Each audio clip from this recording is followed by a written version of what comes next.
Muy buenas tardes en lo que van tomando sus asientos. Yo quisiera agradecerle desde luego a la Sociedad Mexicana de Salud Pública y por supuesto a la doctora Lourdes Mota, presidenta, y al Consejo Directivo en funciones el haberme invitado a dictar esta conferencia magistral que lleva por nombre o que distingue y nos recuerda a un gran médico mexicano sanitarista, el doctor Miguel Enrique Bustamante Vasconcelos. Déjenme, antes de iniciar formalmente con la presentación, recordar quién era el doctor Bustamante. Por cierto, hace un par de años, si no mal recuerdo, si no es que el año pasado, se presentó el libro que hizo la Sociedad Mexicana de Salud Pública sobre este eminente sanitarista y que he visto que está en los stands de la Sociedad Mexicana de Salud Pública. No sé qué diga en su página 95, pero seguramente tiene cosas muy interesantes. Oaxaqueño de origen, mexicano universal, dedicó su vida entera con el único objetivo de trabajar para mejorar la vida de los demás. Ese fue Miguel Bustamante Vasconcelos. Destacó como médico, epidemiólogo y sanitarista. Además, se dedicó a organizar los sistemas de salud, fue un funcionario innovador y durante más de 40 generaciones formó a profesionales de la salud pública en diversas cátedras que ya sea él haya fundado o en las que él participó. Trabajó en la organización y dirección de unidades sanitarias, cooperativas en el estado de Veracruz e incluso en la fusión en principios del siglo anterior de lo que ahora es la Secretaría de Salud a través de la fusión del Departamento de Salubridad. Publicó más de 250 artículos científicos y textos históricos e ingresó tempranamente a la Academia Nacional de Medicina, en la que fungió como secretario y después presidente. Esa es a la persona que honramos con esta conferencia el día de hoy y reitero mi agradecimiento a la sociedad por permitirme hablar de ello. E inicio diciendo que lo que ahora voy a presentar, como lo dije cuando lo del libro y el señor secretario lo señaló, es producto del trabajo de muchísimas personas, diría yo de miles de personas a lo largo y ancho del país, y le he denominado la salud de la salud pública porque quiero dejar un testimonio de dónde estamos en este 2018, en los finales ya prácticamente de esta administración federal. Lo primero que tendría yo que señalar y agradecer es la generosidad del secretario Narro, que me permitió utilizar algunas láminas que son originales de sus presentaciones y que ahora compartiré con ustedes, y agradecer a quienes me ayudaron a poner esta presentación en perspectiva y a ver estas láminas, que son la doctora Guadalupe Díaz del Castillo y a Javier Llanos, que me ayudaron allá en la oficina. Déjenme primero hablar y ubicar, este mundo está en evolución. Está en evolución y solo destacar algunas cosas que han ocurrido en los últimos 10 décadas, en los últimos 100 años. La población del mundo ha crecido 3.6 veces. La esperanza de vida se ha duplicado en los últimos 100 años, de 37.5 a 75 años. En 2015 la mediana de edad era 29 años y esperamos que para el 2050 esta llegará a 38 años, es decir, sin duda hay un envejecimiento poblacional. Los años de escolaridad promedio se triplicaron de 1950 al 2010. El PIB mundial se quintuplicó en 50 años, es decir, de 1998 al 2015 se produjo lo mismo en términos de riqueza que los que se había producido del año 1 a 1997. El poder computacional ha crecido significativamente, hoy se procesa más cada hora que durante sus primeros 90 años. Y México también es un país en evolución. México es un país en cambio. Vean ustedes, 1950, 70, 90 y el día de hoy, solo destacar que somos 5 veces más mexicanos, que hemos disminuido 38 puntos porcentuales en analfabetismo y que hemos incrementado 30 veces la matrícula de la educación superior en nuestro país. Señalar que México no está exento de retos globales, asimetrías y contrastes muy importantes, desencanto institucional, claro que sí lo hay, un nuevo orden regional y global y cambios tecnológicos acelerados. Algunos estructurales que se ha señalado en otros foros que no son de ahora, sino son de siempre. Pobreza y desigualdad, baja productividad, un Estado de Derecho cuestionado y desconfianza institucional. Y algunos de largo plazo, como el cambio climático, el agotamiento de los recursos materiales y el deterioro del ambiente. Y otros coyunturales, el reciente tratado antes Telecán, hoy Temec, los desastres naturales que a veces ocurren, a veces no, inseguridad y violencia, y ahora a unos días, a 16 días, un cambio administrativo importante a nivel local y a nivel federal. Tengo que señalar, y nunca lo dejo de hacer, y cada vez que platico con mi gran amigo, el doctor Urbina, lo digo, que los determinantes de la salud son fundamentales para entender el proceso de salud-enfermedad y sobre todo para llevar a cabo acciones de prevención. Y este esquema lo único que muestra es que la salud no es solo un problema de salud. La educación, el empleo, la vivienda, la alimentación, la genética, el ingreso, etcétera. Todos ellos son determinantes eventualmente sociales de la salud que inciden en lo que está ahí señalado al centro del círculo y que nos permiten transitar de la salud a la enfermedad o del bienestar al no bienestar. Ya decía el doctor Ruiz Matus, efectivamente es una lámina que a mí me gusta siempre presentar, porque uno de los grandes retos que estamos enfrentando y que vamos a seguir enfrentando es el envejecimiento poblacional aquí mostrado. Y el bono demográfico ya está prácticamente por agotarse en unos cuantos años y si no lo aprovechamos, pues evidentemente tendremos serios problemas. Y claro que hay un cambio epidemiológico en el país.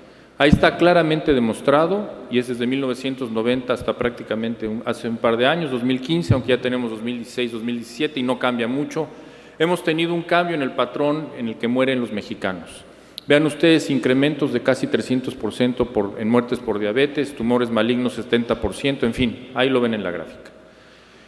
Pero México, bien lo decía el señor secretario, es un país de instituciones sólidas, casi un siglo de transiciones pacíficas políticas, no será la excepción dentro de algunos días, y algunas instituciones en diversos ámbitos que están señaladas en esta diapositiva.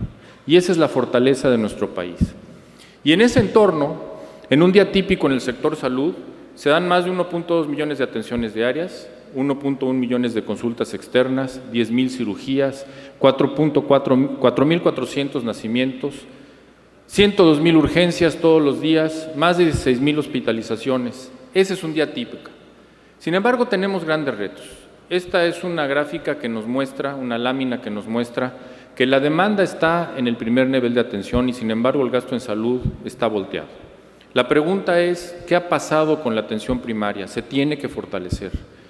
Y además, los tomadores de decisiones en salud pública necesitan pensar mucho más en la población y sus entornos que solo en la eficiencia o en la eficiencia económica. Aquí está el presupuesto y el porcentaje del mismo asignado a la prevención y la promoción de la salud. Andamos alrededor del 10%, desafortunadamente en el último año, en el 2018, tuvimos un decremento y lo que vemos en el presupuesto, en el anteproyecto, es que habrá un decremento mayor. Habrá que revisar si esto es lo más conveniente, sobre todo a la luz de lo que aquí ha sido mencionado por el señor secretario, por la señora secretaria, que tenemos que pasar del modelo curativo a un verdadero modelo preventivo, pero sin los recursos será muy difícil que esto ocurra. Y bueno, estos son algunos datos de la complejidad del sistema, un sistema fragmentado, un sistema donde hay diferentes esquemas de beneficios, un modelo de atención indudablemente enfocado a la parte curativa y la verdad es que una gran dificultad de continuidad en la atención porque la gente entra y sale de la formalidad, se estima que en un 20% anual y una gran cantidad de recursos y calidad de recursos humanos que no alcanzan a satisfacer las necesidades de la demanda. Sin embargo, en este entorno que vale la pena reflexionar sobre el mismo, ha habido logros y muchos. Y son producto del trabajo no de una persona, no de dos, sino de todos ustedes y de muchos miles de trabajadores de la salud que en el día a día hacen realidad y traducen los programas que se generan en las estructuras centrales y en las estructuras estatales y que van hacia lo local. Y voy a hablar de algunos de ellos de manera sintética. Evidentemente, me llevaría prácticamente toda la mañana o todo lo que queda del día, hablar de todos los logros y los retos que estamos enfrentando, pero hablaré de algunos de ellos que ustedes han construido junto con nosotros. En vectores, ¿cómo encontramos? Bueno, desde las décadas de los 60, México contaba con medidas que permitieron controlar la presencia de la Aedes aegypti, sin embargo, en 78 regresó, hubo una dispersión de los mosquitos y hay transmisión en casi todas las entidades del país. Además, entraron el chikungunya y el Zika. Sin embargo, hicimos acciones, una estrategia integrada que llamamos ATAC, donde participan desde la vigilancia epidemiológica y entomológica, la promoción de la salud y el control del vector. Es una estrategia que además fue apuntalada con la primera vez que se hizo una evaluación de los insecticidas. Por cierto, gracias a la Sociedad Mexicana de Salud Pública, porque fue la que hizo esa primera evaluación. Empezamos en 2013, después 2014 con adulticidas, después con los larvicidas, y ahora cada año, un año sí y un año no, se hace una y otra evaluación, y eso nos ha permitido tener resultados, además de las acciones integradas. Vean ustedes el dato. Ahí están los casos confirmados de dengue. En 2013, casi 64,000, y hoy, en el 2018, aún menos que el año pasado. Es decir, en estos 5 años hemos disminuido 77% los casos y seguimos a la baja. Y chikungunya y Zika con tendencia a la baja. Eliminación de enfermedades. ¿Cuántos pueden decir que pudimos concluir con la eliminación de la oncocercosis? Una enfermedad en un país donde había más de casi 160,000 casos en las entidades ahí señaladas.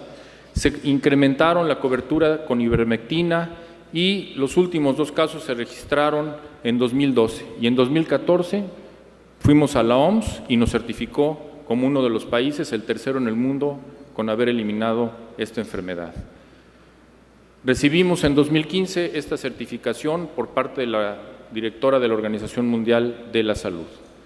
Una más, tracoma, una enfermedad que también causaba daño a la población y ceguera, y logramos a través de las acciones ya finales su eliminación, y recibimos en 2017 el reconocimiento por la eliminación del tracoma.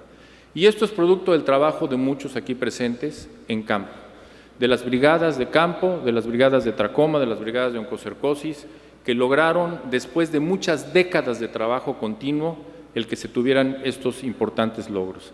Es decir, en esta administración podemos presumir que hemos eliminado como problemas de salud pública 2 enfermedades del territorio nacional. Rabia humana. Desde 2006 no se registran casos de rabia transmitida por perros. Ha habido diversas acciones. Ustedes saben que se vacunan más perros que niños en nuestro país, y eso lo hace la Secretaría de Salud. Y hemos aplicado entre 2013 y 2018 más de 105 millones de dosis de vacuna antirrábica canina y felina. ¿Y qué estamos haciendo? Ya poniendo el documento para que se mande a la Organización Mundial de la Salud, y que, de aprobarse, dará verificación de la eliminación de esta enfermedad transmitida por perro en nuestro país. Otro gran logro de la salud pública de México. En vacunación, uno de los programas estrella de la salud pública de nuestro país. ¿Cómo encontramos? El PROVAC, muchos de ustedes lo conocen, lo encontramos completamente, ya no teníamos censo nominal. La verdad es que se perdieron los censos nominales, estaban desactualizados, había una captura inadecuada, la supervisión no era suficiente, y la verdad es que había poca colaboración de las instituciones del sector salud. Hicimos acciones transversales, como se ve ahí, documentos técnicos y normativos, un plan quinquenal derivado de una evaluación que solicitamos a la OPS. Teníamos 14 años sin haber tenido una evaluación formal externa, y eso nos permitió hacer un plan quinquenal para corregir lo que allí se encontró, capacitación y supervisión integral. Y acciones específicas como las aquí descritas, que no voy a detallar, pero que llevan, y una muy importante, la cartilla electrónica de vacunación, que estamos trabajando con la Fundación Carlos Slim, a recuperar el censo nominal, y ahora no solo vamos a poder conocer las coberturas, sino incluso la oportunidad en la aplicación de las vacunas de acuerdo a los esquemas y recomendaciones internacionales del Consejo internacionales y, por supuesto, del CONAVA. Hemos mantenido la erradicación, desde luego, de la viruela, la eliminación de la polio, el sarampión, la rubiola, el síndrome de rubiola congénita. No hay casos autóctonos de sarampión, un amplio esquema de vacunación, quizá uno de los más completos del mundo.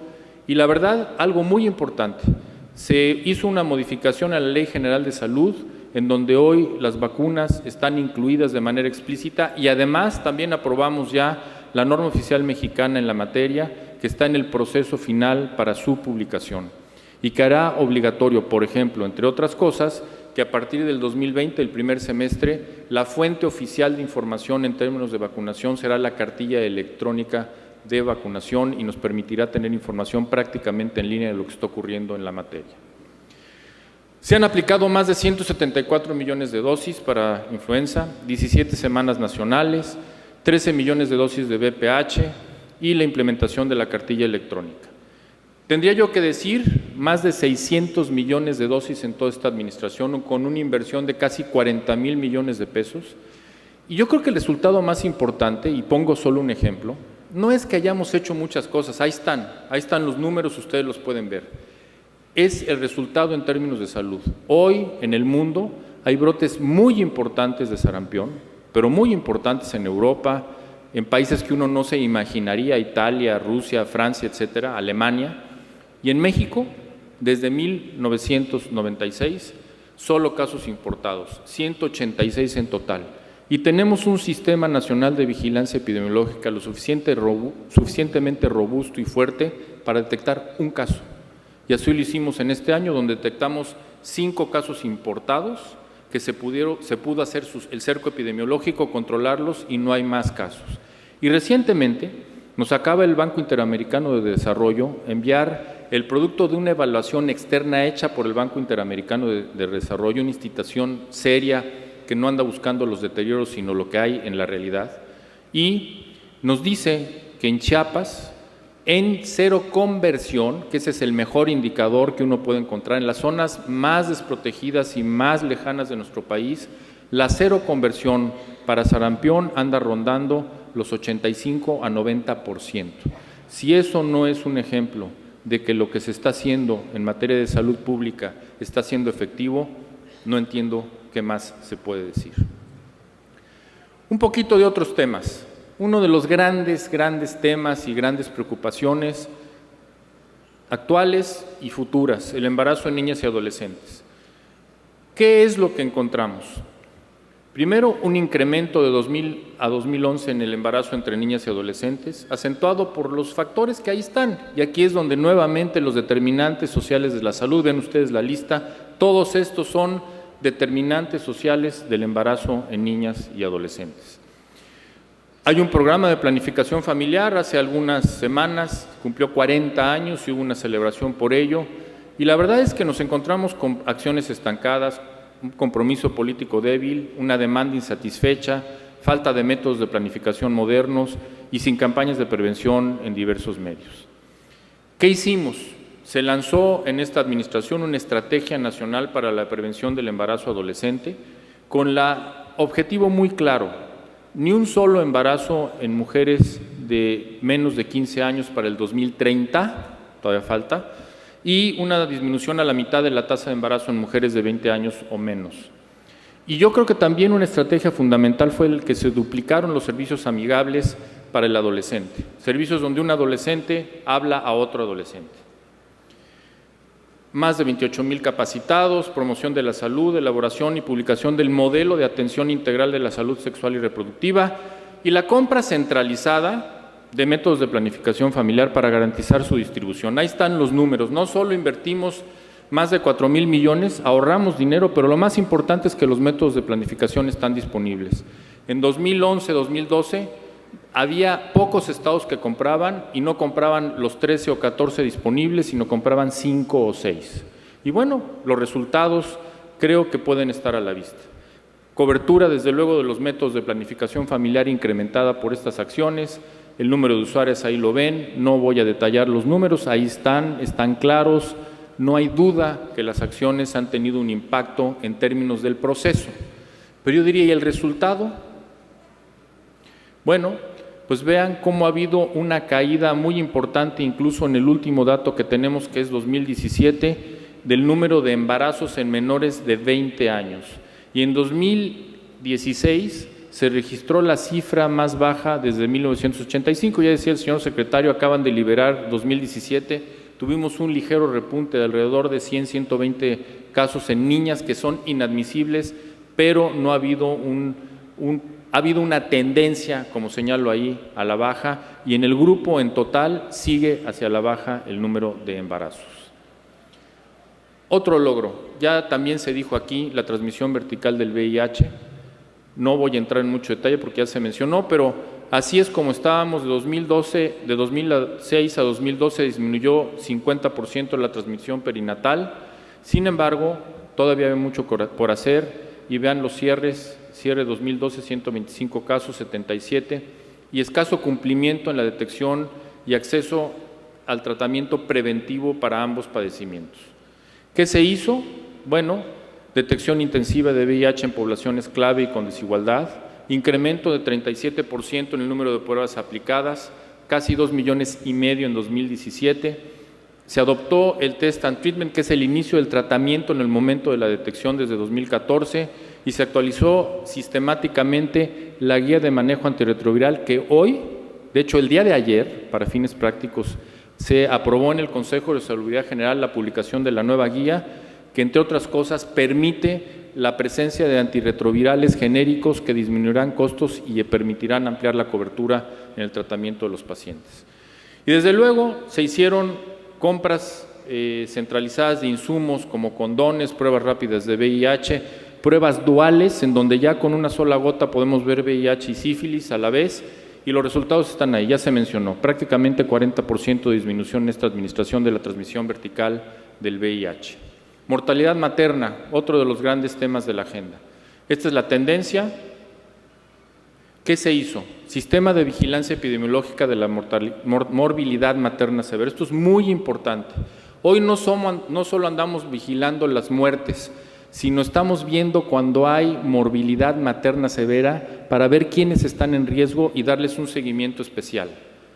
Búsqueda intencionada para reclasificación de muerte materna con la Dirección General de Información, y se publicó en 2016 la norma 007 para la atención de la mujer durante el embarazo, parto y puerperio y la persona recién nacida, con criterios nuevos, con una revisión de la evidencia científica disponible más actualizada y que hoy está en la norma oficial mexicana. Capacitación en atención del paciente en estado crítico y reanimación neonatal a cerca de 40,000 profesionales de la salud en el segundo caso, que es una de las cuestiones que se tienen todavía que reforzar aún más. El hecho es, y ahí están los datos, que se redujo la razón de muerte materna. Hoy estamos en 30 y vean cómo sigue la tendencia hacia la reducción de este indicador. Lactancia materna. Ese es otro de los temas que nos hablan de la salud pública en México. De 2006 a 2012 se redujo en 7 puntos porcentuales la lactancia materna exclusiva. Es decir, de por sí andábamos mal, 22%, la encontramos en 14%. Otros de los indicadores que están ahí señalados también redujeron en ese periodo de manera importante.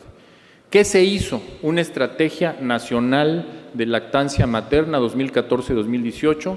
Se nominaron 196 hospitales amigos del niño y de la niña, de 273 que fueron evaluados, se capacitaron más de 2,500 profesionales de la salud y hoy operan, que no había, 271 salas de lactancia y 27 bancos de leche humana para favorecer la lactancia materna exclusiva.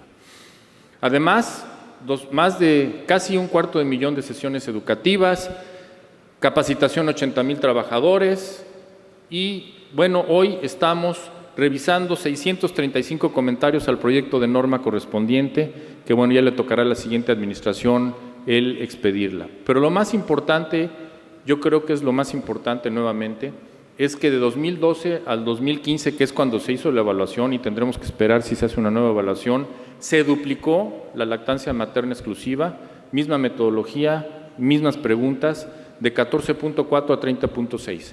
¿Estamos satisfechos? Pues claro que no. Sigue siendo muy bajo, pero vamos en la ruta correcta con las acciones que se han tomado al duplicarla. El indicador de lactancia materna se incrementó de lactancia materna predominante se incrementó de 25 a 38%, la lactancia materna continua al año se incrementó de 35 al 45%. Ahí están las gráficas donde se da cuenta de estos logros en estos últimos años.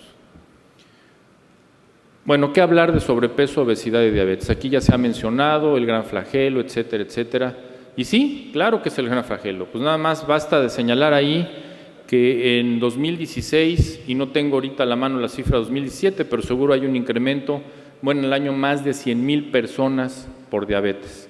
Ahí está la prevalencia de sobrepeso y obesidad. En la sesión conjunta nos hablaban de cómo vamos, y ahorita haré un comentario al respecto. Pero bueno, pues 7 de cada 10 adultos tienen sobrepeso u obesidad y ya sabemos que 3 de cada 10 niños lo padecen. Y sí, hubo una estrategia y quiero destacar lo que dice el cuadro de la derecha hasta abajo. El compromiso de la administración fue desacelerar el incremento de la prevalencia de sobrepeso, obesidad y diabetes. Y creo que los datos que mostró la doctora Hortensia del Instituto Nacional de Salud Pública muestran que eso sí se logró. La velocidad de incremento que traíamos se redujo. No puedo decir que fuimos a la baja, porque además nunca se planteó ir a la baja, sino solamente bajar el incremento. Y se hicieron muchas cosas, muchas cosas. Promoción de la salud, una política fiscal, compras centralizadas, el Observatorio Mexicano, el índice de calidad, el sistema de información en crónicas, salud en tu escuela, la declaratoria de emergencia. Muchísimas cosas que se hicieron. Por ejemplo, déjenme darles un ejemplo. Centralizamos la compra de tiras reactivas. Ahí está lo que ocurrió con la centralización en términos monetarios. Para los economistas, y siempre lo digo, ellos se ponen a aplaudir. Ahorramos 593 millones de pesos. La verdad, ¿y eso qué? ¡Qué bueno! Y qué bueno que se puede usar por otras cosas, que por cierto no lo usan en los estados cuando se lo regresamos para el programa, lo usan para otras cosas, que habría que averiguar para qué. Perdón, señora secretaria, no sé en Quintana Roo, pero en algunos otros no. ¿Ok? Lo importante es esto. Vean los cuadros que están ahí señalados, vean las fechas.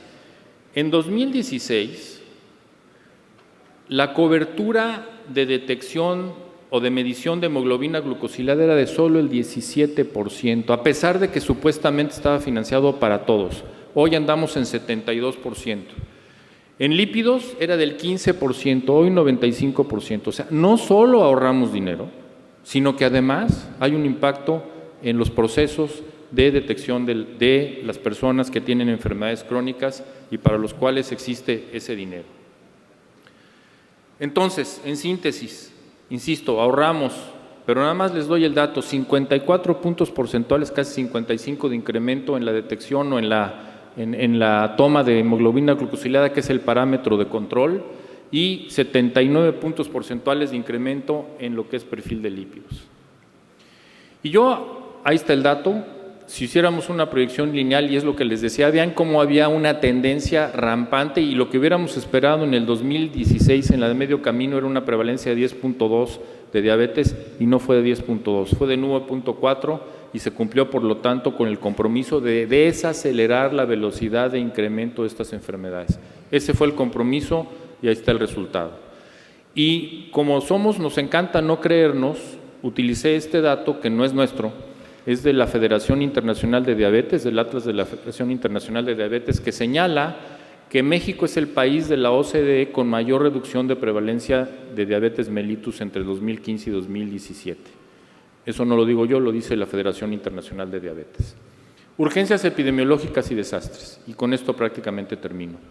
Creo que México, por sus características, está sin duda expuesto a fenómenos geológicos. Bueno, ¿qué puedo decir? Los vivimos en carne propia, hidrometeorológicos, ¿qué puedo decir? Hoy estamos teniendo uno de los días más fríos en el centro del país, que seguramente tendrá repercusiones en la salud de la población, pero igual hace 2 semanas entró el huracán Huila a Nayarit y aquí hubo riesgo hace algunas semanas de que entrara un huracán. Lo recuerdo, doctora, cuando le hablé para comentarle que ahí estábamos listos y atentos. Químico-tecnológicos, también estamos expuestos. Sanitario-ecológicos, brotes, plagas, contaminación ambiental, cambio climático, contaminación de alimentos, socioorganizativos. Estamos expuestos, como dije, a cualquier cantidad de situaciones que pueden generar una urgencia. Y tenemos acciones en diversos ámbitos. ¿Y qué hemos logrado? Mantener la organización y la coordinación intersectorial. Somos parte del Sistema Nacional de Protección Civil. El doctor González Roldán, director del Senaprece, cada vez que hay un desastre se desaparece porque se meten al búnker del C4 para ver qué es lo que está ocurriendo y nos da instrucciones, señor secretario, para ver qué es lo que tenemos que hacer y cómo movernos, y nos coordinamos con Protección Civil y, por supuesto, en salud nosotros llevamos la batuta. Se ha fortalecido la capacidad de respuesta para enfermedades emergentes y reemergentes. Tenemos hoy una red de laboratorios nacionales de salud pública liderada por el INDRE, por el Instituto de Diagnóstico y Referencia Epidemiológicos, ejemplar. Miembro de la Laboratory Response Network de los CDC de Atlanta. Solo hay 2 países miembros que no sean de Estados Unidos, uno es México, el otro es Reino Unido, por esa capacidad. Hemos capacitado a personal de salud para la preparación y respuesta.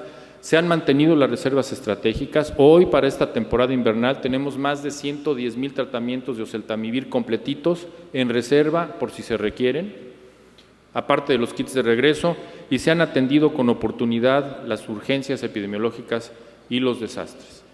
Y aquí hay, desde luego, un recuento, el tipo de desastre, el número de eventos, 710 entre 2013 y 2018. No estoy hablando de brotes, estoy hablando de desastres mayores. Los brotes en realidad no los ponemos aquí porque serían muchos más.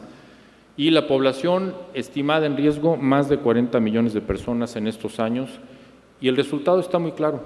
No hay brotes importantes, llega a haber algún brote, pero ninguno importante asociado a los desastres. Claro que de pronto hay un brote de varicela en algún albergue o de diarrea, que por cierto, los brotes de diarrea en los refugios temporales son más causados por el cambio de dieta que por infecciones. Entonces, esa es la experiencia que tenemos acumulada y a pesar de tener 40 millones de mexicanos en riesgo, no hemos tenido un solo brote importante. Termino con algunas reflexiones. Creo que es cierto, nos hace falta mucho por hacer, todo es perfectible. Y además, como dijo un compañero mío, el subsecretario Melgen, imagínate que resolviéramos todo, ¿qué le dejamos a los que vienen? Entonces, sí, hay mucho que mejorar, sí, claro que hay mucho que mejorar. Hay mucho trabajo que hacer, claro que hay mucho trabajo que hacer. ¿Lo podemos hacer mejor?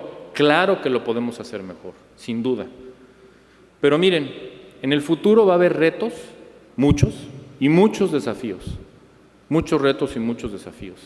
Pero es innegable, y ahí están las cifras, claro que hay otras. Yo, la verdad que he lanzado un reto en otros foros, revisen los indicadores de salud pública y me dicen cuál está peor hoy, y decía el señor secretario, y lo podemos decir, si nos vamos más para atrás, pues todavía hay más diferencia, pero nada más los reto a que comparen con 2012.